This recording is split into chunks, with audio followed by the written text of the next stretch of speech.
Praise the Lord. आप सबका स्वागत है हमारे चैनल द फुलफिलर में। आज मैं आपको नूह की कहानी के बारे में बताऊंगा, जिसका वर्णन बाइबल में उत्पत्ति की पुस्तक में किया गया है। चलिए तो वीडियो को स्टार्ट करते हैं। नूह धर्मी पुरुष और अपने समय के लोगों में खरा था और नूह परमेश्वर ही के साथ साथ चलता रहा।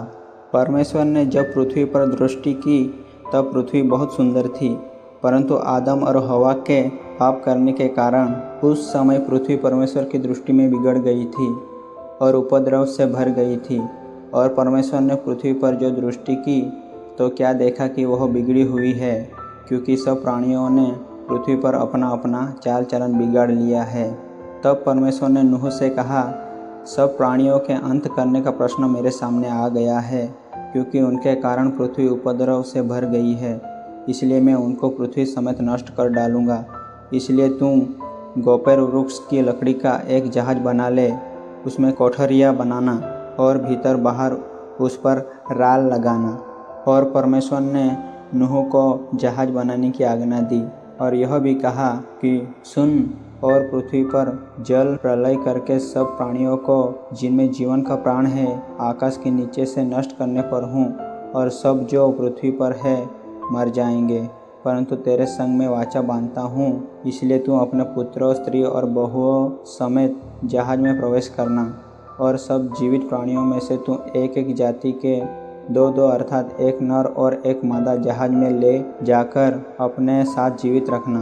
एक एक जाति के पक्षी और एक एक जाति के पशु और एक एक जाति के भूमि पर रेंगने वाले सब में से दो तेरे पास आएंगे कि तू उनको जीवित रखे। और भांति भांति का भोजन पदार्थ जो खाया जाता है उनको तू लेकर अपने पास इकट्ठा कर लेना, जो तेरे और उनके भोजन के लिए होगा। परमेश्वर की इस आज्ञा के अनुसार नूह ने किया। तब यहोवा ने नूह से कहा, तू अपने सारे घराने समेत जहाज में जा, क्योंकि मैंने इस समय के लोगों में से केवल तुझी को अपनी दृष्टि में धर्मी पाया है। सब जाति के शुद्ध पशुओं में से तो तू 7 जोड़े अर्थात नर और मादा लेना, पर जो पशु शुद्ध नहीं है उनमें से दो लेना अर्थात नर और मादा। और आकाश के पक्षियों में से भी 7 जोड़े अर्थात नर और मादा लेना, कि उनका वंश बचकर सारी पृथ्वी के ऊपर बना रहे। क्योंकि अब 7 दिन और बीतने पर मैं पृथ्वी पर 40 दिन और 40 रात तक जल बरसाता रहूँगा, और जितने प्राणी मैंने बनाए हैं उन सबको भूमि के ऊपर से मिटा दूंगा। यहोवा की इस आज्ञा के अनुसार नूह ने किया। आगे हम देखते हैं, नूह की आयु 600 वर्ष की थी जब जल प्रलय पृथ्वी पर आया। नूह अपने पुत्रों, पत्नी और बहुओं समेत जल प्रलय से बचने के लिए जहाज में गया। शुद्ध और अशुद्ध दोनों प्रकार के पशुओं में से, पक्षियों और भूमि पर रेंगने वाले जंतुओं में से भी दो अर्थात नर और मादा जहाज में नूह के पास गए, जिस प्रकार परमेश्वर ने नूह को आज्ञा दी थी। 7 दिन के उपरांत जल का प्रलय पृथ्वी पर आने लगा और वर्षा 40 दिन और 40 रात निरंतर पृथ्वी पर होती रही। तब जितने प्राणियों में जीवन का प्राण था उनकी सब जातियों में से दो नूह के पास जहाज में गए, और जो गए वे परमेश्वर की आज्ञा के अनुसार सब जाति के प्राणियों में से नर और मादा गए। तब यहोवा ने जहाज का द्वार बंद कर दिया। और उसके बाद आगे देखते हैं, पृथ्वी पर 40 दिन तक जल प्रलय होता रहा और पानी बहुत बढ़ता ही गया, जिससे जहाज ऊपर उठने लगा। जल बढ़ते बढ़ते पृथ्वी पर बहुत ही बढ़ गया और जहाज जल के ऊपर तैरता रहा। जल पृथ्वी पर अत्यंत बढ़ गया, यहाँ तक कि सारी धरती पर जितने बड़े बड़े पहाड़ थे सब डूब गए, और जो स्थल पर थे उनमें से जितनों के नथनों में जीवन का श्वास था वह सब मर गए। और क्या मनुष्यों, क्या पशु, क्या रेंगने वाले जंतु, क्या आकाश के पक्षी, जो भूमि पर थे सब पृथ्वी पर से मिट गए। केवल नूह और जितने उसके संग जहाज में थे वे ही बच गए। और जल पृथ्वी पर 150 दिन तक प्रबल रहा। परंतु परमेश्वर ने नूह और जितने बनेले पशु और घरेलू पशु उनके संग जहाज में थे उन सब की शुद्धि ली। और परमेश्वर ने पृथ्वी पर पवन बहाया और जल घटने लगा, और गहरे समुद्र के सोते और आकाश के झरोखे बंद हो गए, और उससे जो वर्षा होती थी वह भी रुक गई। और 150 दिन के पश्चात जल पृथ्वी पर से लगातार घटने लगा।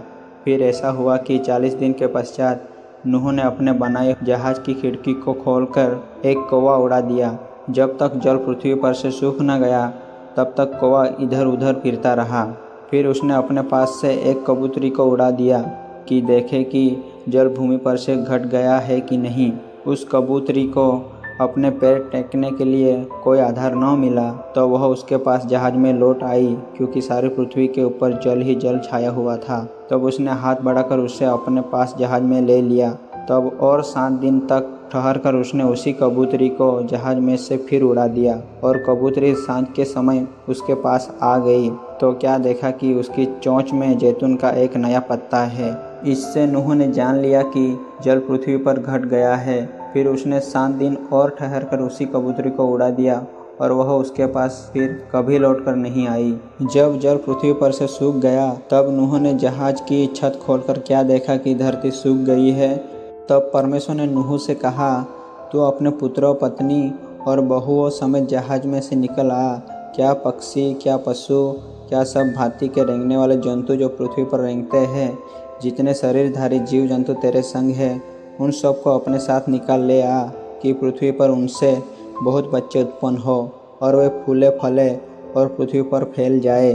तब नूह और उनके पुत्रों और पत्नी और बहुएं निकल आई और सब चौपाए, रेंगने वाले जंतु और पक्षी और जितने जीव जंतु पृथ्वी पर चलते फिरते हैं, सब जाति जाति करके जहाज में से निकल आए। तब नूह ने यहोवा के लिए एक वेदी बनाई और सब शुद्ध पशुओं और सब शुद्ध पक्षियों में से कुछ कुछ लेकर वेदी पर होम बलि चढ़ाया। इस पर यहोवा ने सुखदायक सुगंध पाकर सोचा, मनुष्य के कारण मैं फिर कभी भूमि को साफ न दूंगा। यद्यपि मनुष्य के मन में बचपन से जो कुछ उत्पन्न होता है वह बुरा ही होता है, तभी जैसा मैंने सब जीवों को अब मारा है वैसा उनको फिर कभी न मारूंगा। अब से जब तक पृथ्वी बनी रहेगी तब तक बोने और काटने के समय, ठंड और तपन, धूपकाल और शीतकाल, दिन और रात निरंतर होते चले जाएंगे। फिर परमेश्वर ने नूह और उनके पुत्रों को आशीष दी और उनसे कहा, फूलो, फलो और बढ़ो और पृथ्वी में भर जाओ। Praise the Lord. हम नूह की इस कहानी में देखते हैं कि प्रभु दयालु है और अपनी सृष्टि को देखता है, और हम इस कहानी में नूह के आज्ञाकारिता को भी देखते हैं। कैसे नूह ने प्रभु की आज्ञा को मानकर आगे बढ़ता गया। वैसे ही है प्रियो, हमें भी परमेश्वर की आज्ञाओं को मानना है और आगे बढ़ते रहना है, क्योंकि परमेश्वर का आयोजन हमारे लिए भलाई के लिए ही होता है। आमीन। आशा करता हूँ कि आपको यह नूह की कहानी पसंद आई होगी और अपने मित्रों के साथ भी जरूर शेयर करें। हमारी ऐसी ही आगे आने वाली वीडियो के लिए हमारे चैनल को सब्सक्राइब करें।